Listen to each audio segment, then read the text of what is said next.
How's it going, guys? Welcome back to the channel. So today we're going to be talking about how you can get traffic to your website in the shortest amount of time. When you're starting out with any type of niche website or any website at that, and you're trying to target SEO traffic, it can be really difficult because you're almost right into a ghost town, as it's said.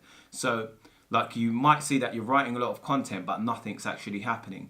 So to reduce the amount of time that it takes to get traffic to your site, I'm going to go through a few steps today that you can take and implement into your site to get traffic to it in a very short span of time. So if any of you know on average how long it takes to get SEO traffic, depending on how competitive the term is that you're going for, it can take anywhere between 3 to 12 months for you to even show up on the first or second page of Google's rankings. So that's within the top 20 in that sense. So there's a few techniques that I've been learning over the last couple of months that I think are going to be really useful for you to actually get traffic to your niche website or blog in a short span of time. So one of them, first of all, is going for long tail keywords. So you might hear this all the time. And what I'm talking about here, and the reason behind why I'm saying this, is purely because when you go for a long tail keyword, they're usually underserved. So your job when you actually go for any type of keywords on your blog is to provide information to underserved keywords. So that means that it's not being served to by other sites. So a great way of actually finding out if it is being served specifically by another site is by checking if the keyword is all in title. So what that is, I do it by using a tool, which is the key search tool that I use for keyword research. But what it is you basically want to check that the keyword is not inside of the description, not inside of the title, and not inside of the URL for the top 10 ranking sites. So you can find that using the key search tool, and it will basically reveal to you on exactly how many websites are using it and if they're using it. And then you can also obviously check if they've got any backlinks or anything like that.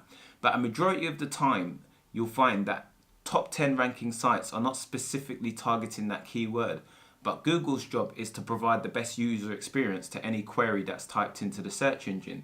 So because of that, Google will pull that content from those sites if it feels that that content is relative to answer the query that someone's typed in.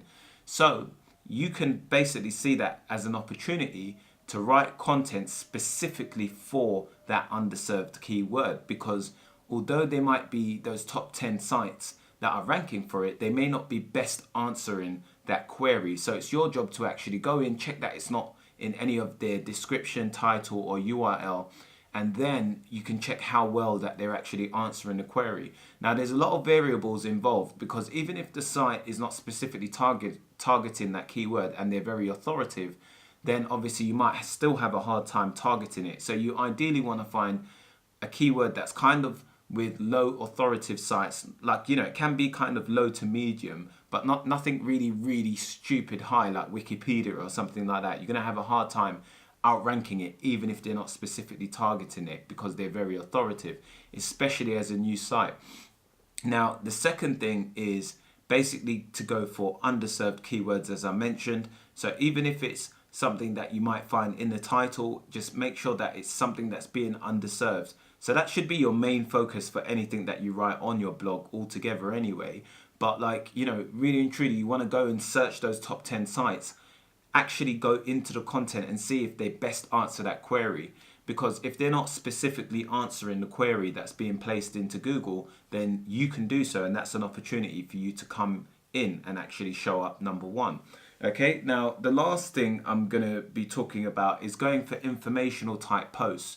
So there's two different types of posts you can write.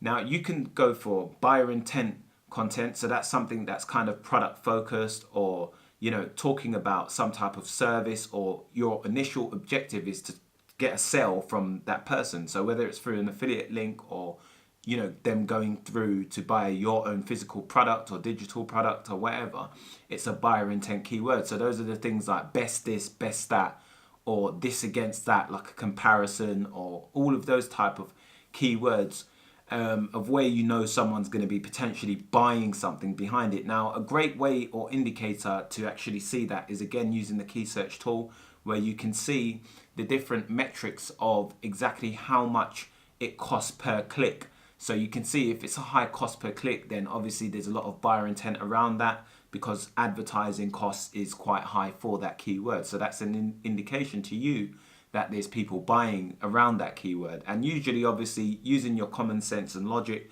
you'll be able to see that when it's a high kind of cost per click, it actually reflects on the keyword. You'd see that it's something that, oh yeah, I can see why someone would actually purchase around that, and why they would kind of, have their credit card out when looking for that kind of query, or answer to that query, sorry. So what you want to focus on is more informational type posts. So a great hack to actually getting traffic really fast is to purely focus on informational type posts. Now, this is good for affiliate websites, because if you're going to build up an affiliate website, or basically, because a lot of your competition are all going to be targeting buyer intent keywords, and that's going to be like a majority of the time their main focus. So the way you can take the opposite side is by actually focusing your content around information and answering just the query with no kind of product focus in sight. So if you focus purely just on answering a query, then you can get traffic very easily to your site.